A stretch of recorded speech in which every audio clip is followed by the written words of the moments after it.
Hey guys, what's going on? Jenko Sports here, finally bringing you another episode of our Addicted to Addicks Football Manager 2015 series. Now, apologies, there wasn't a video yesterday and the day before. I've been very busy the past couple of days. One of the reasons there wasn't a video was because, one, I was actually working all day covering social media for a motorsport championship, which meant that trying to slip in a 20-minute commentary and editing for 40 minutes didn't really kind of go well when you're trying to keep an eye on timings and drivers and photos and typing this, that and everywhere. It's quite demanding, so I didn't really have a lot of time.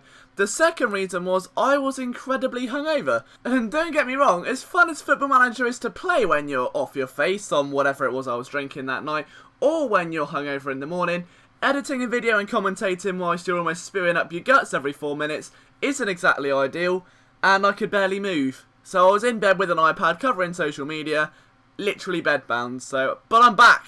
Don't worry, I'm going to blame the dodgy kebab I have after the night. So, last episode, if you can remember, it was a long time ago. It feels like, you know, you've watched an episode of Game of Thrones or The Walking Dead or Doctor Who, and you've got to wait a whole week, and you finally get back, the next episode comes on TV, you forget what's happened, and then something out of the blue happens, like a character dies or something, and you're like, why has that happened? And then you remember. So, quick recap. I haven't lost in a little bit. Another quick recap. Stephen Henderson isn't completely useless. A third quick recap. Frank Musa has ditched kebabs and is actually playing okay. Fourth quick recap. Still not too keen on Simon Church because he's still as consistent as diarrhea after a Vindaloo. But nonetheless, we must move on to face Norwich, one of our toughest games of the month. And what you can see on the screen at the moment is something we did sneakily while you're all distracted with the talking.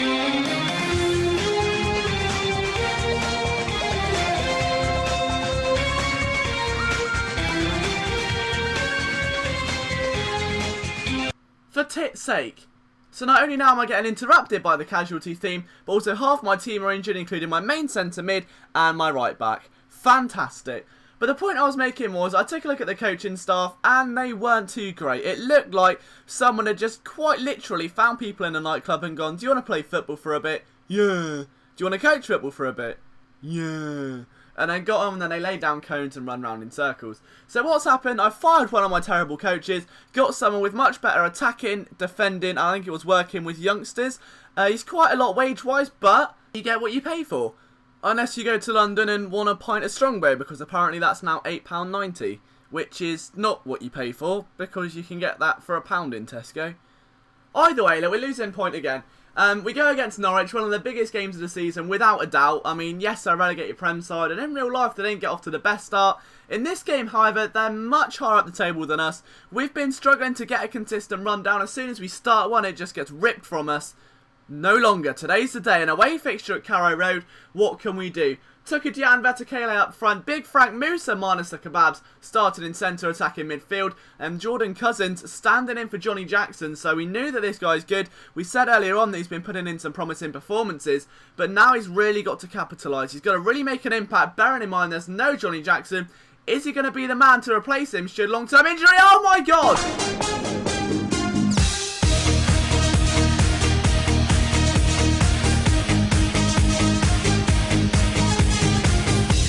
So somehow we take a 1-0 lead inside a minute. Now this does seem to keep happening. I think it's definitely something to do with the beta, with the very early goals. And look at that for a challenge by Joe Gomez. That was D to the delightful. Unless it was Jordan Cousins. Then it was D to the delightful.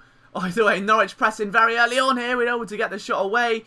And the crosses just keep on looping into the box. We're struggling defensively. The thing I noticed about that formation, look at Henderson making a save, is that what they seem to have is no midfield and everyone over the halfway line, which is great for attacking, but on defending we should be really taking advantage of that. Dian plays it through to the big man Callum Harriott, who takes an even bigger shot, which takes an even bigger trajectory over the bar, which makes my willy less bigger because it was like an anticlimax. It's like going on Pornhub, going on a video, and then finding out that it's actually a bloke with a cock as opposed to two blonde lesbians. Aside from my traumas of the internet, we need to keep focused because 73rd minute, there's been next to no highlights in this game, and it's almost like watching West Ham versus West Ham's under-18s.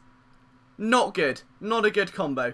But we make a cheeky substitution. We bring on Johan Berg Gimenson for George Dian. So George Dian off to the bench because I don't know what it is with him, but Vetakele's out there. Absolute Iron Man. He's got fitness for days. He's got, you know, he could play a game every day for a month and he'd have 80% fitness left. George Dian plays one game for about, what, 70 minutes? And has about 60 fitness left. He's not even injured. If he's taken a clattering or been in a mosh pit, fair enough, Big George. But you're not, you're just lazy. It's you that's got to lay off the carbs, my son, not Frank Musa. I feel terrible for Frank now. You know what, I might even give Frank Musa a kebab. That doesn't seem like a bad plan. He's been working quite hard, bless him. But hang on, 76th minute. Roman, cheeky little through ball. Vetakele. Oh, he's missed. Could have been 2-0 there. What a win that would be. A 2-0 win over Norwich, but no. No. Oh, grab him to goal machine. Get him out now. Get him away. Oh, my God. We had 3 defenders on the back of him. And he's still able to push through. 3 defenders. How is that even possible? 88th minute. Big Jordan Cousins. Hello, what a ball through there to Johan Big Gimmonson. Go on, Johan. Oh, alright then. Is that a goal kick? Yeah, it's a goal kick. At least we tried. Laurie Wilson's throwing. That's not a Chris Solly downbeat, but look at that. Oh my, 1-0 win. Now the good run started. We've had a draw last game, Middlesbrough 4-4, which was almost as gut-wrenching as a Game of Thrones episode.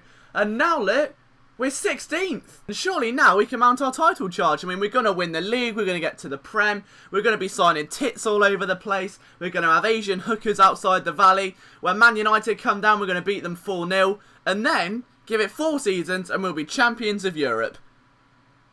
Right, I highly doubt that will happen. I'll still probably be sacked by January. But at the moment, things aren't going that badly. I mean, overall, we've had a terrible start. You know, if you think back to the Crawley game where that almost went tits up, we did so well, and then the red card with Andre Biko seems to get booked every time he sets foot on a football pitch. But other than that, after the initial slump and the players trying to gel together, we haven't done that bad. I mean, we've started getting some draws and wins against teams that we really should be being battered against, you know, 4-5-0. And then again, we're losing games where we really should be winning. But overall, there's some positives to take. Look, I mean, we had a big Capital One Cup win before we got desolated. But 16th place, our goal was to avoid relegation. Our training's going okay. Change it to a bit of cheeky team cohesion, just so all the lads know each other. By team cohesion, what I mean is I take them all out for a nice Nando's. And then after that, they go down the park and play Red Ass. For those of you who aren't aware what Red Ass is, then you obviously haven't had that much of a fulfilling football career so far. That or you've had a very smart life because you've actually been able to retain your anal province and not had it ruined by an Adidas F50 football coming directly at you at the speed of light, and that means that you're actually able to excrement instead of not being able to for 3 weeks. If you're still unsure as to what Red Ass is, I think the best idea for you would be to probably go and play it as opposed to hear me describe it, and then make it sound like some sort of weird World War II torture game for the soldiers who got picked on.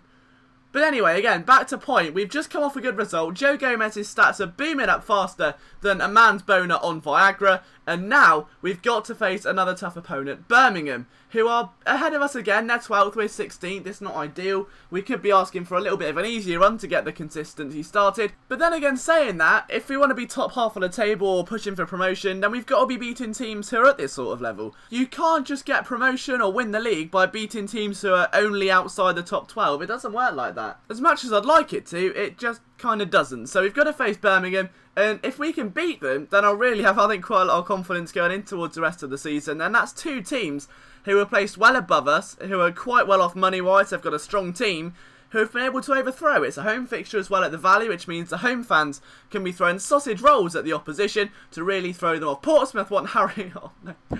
Portsmouth want my bay, Callum Harriott, on loan? Oh, that's tickled my pickle, that has. Oh, God. Oh, that's like me going to Madrid and going, can we have Gareth Bale? Oh, the banter. Portsmouth providing top-notch banter there. And another reason why I'm actually quite happy with how things are going is that, bear in mind the Holby City team's been playing. We've had no Johnny Jackson. There's been no Chris Solly. We've had George Tukadian with the fitness of a dead squirrel. We've had wingers who we keep changing because we don't know who to start. We've got more midfielders than Manchester City. And it's been difficult to try and get a solid base starting 11. So there's been a lot of rotation, a lot of changing. And we're still, hang on, we're still performing. Vetakele, oh, it's offside. We've just been friend-zoned again inside the opening few minutes. I don't know what it is with these opening few minutes scandals. It is just top banter everywhere.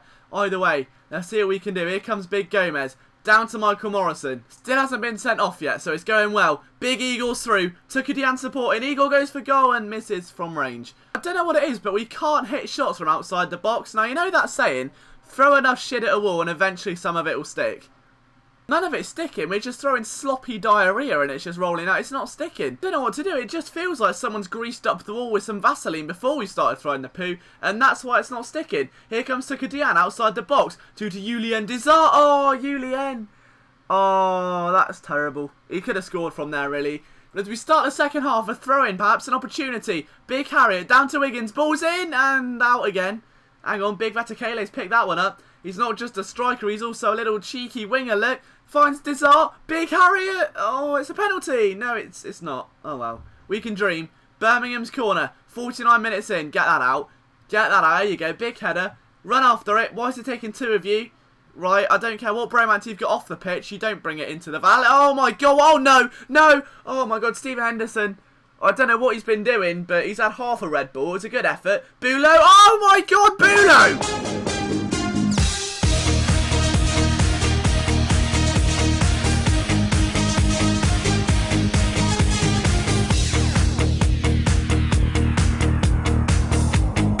I don't know how he scored from that angle though. That is some unbelievable techers.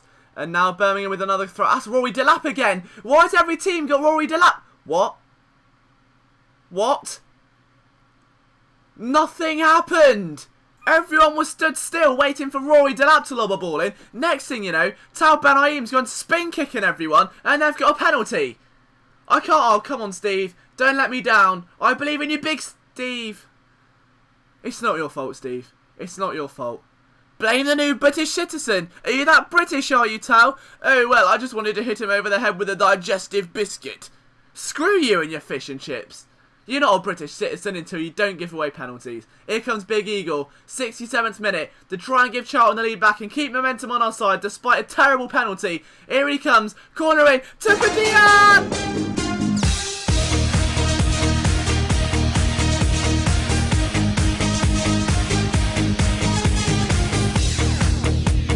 So we retake the lead. It's not over yet though. Still 20 minutes of football. Can we hold on against Birmingham? Free kick. Calamari. Oh my God.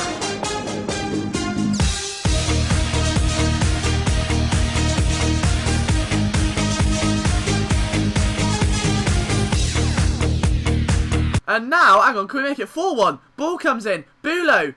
Okay, maybe not. Lands at the feet of Tukadian. Plays it back down to Bulo. Can he pick it in? Tukadian edge. This is what I mean from range. The poo is not sticking to the wall, boys. Cheeky substitution, 78th minute, but we're 3-1 ahead. That's how you deal with controversy. You don't let it eat you up like David Moyes. You don't roll over and lie down like David Moyes. You don't go making stupid Okay, we are making a couple of terrible substitutions there. We just brought Simon Church on. I don't know what scenario is right to bring Simon Church on, other than the fact that Tukadian is dead. And that they simply need someone to replace him. But we give him a shot. We've got a 2-goal lead. And what's happened? How's that not a free kick? Two players have just been absolutely crowd killed. And the referee's minding his own business. But oh, Tal Ben-Aim says hello to his mate in the box. And it's World War III kicking off. Cheers, referee. You scumbag. You utter scumbag. Either way. Come on. I keep saying either way. But either way. Here's Julien Desart. What's he done that for? You were through on goal and just gifted it to them like some sort of Christmas present. No, they're not coming back into this now. We're not being FN'd by Birmingham. Come on. Get into him. Come on. What are you doing? Just, oh dear. That's it. There you go. You just crossed it into him. Oh no. Oh, Steve almost let that go. That was almost heartbreaking. That felt like watching the finale of Friends, that did.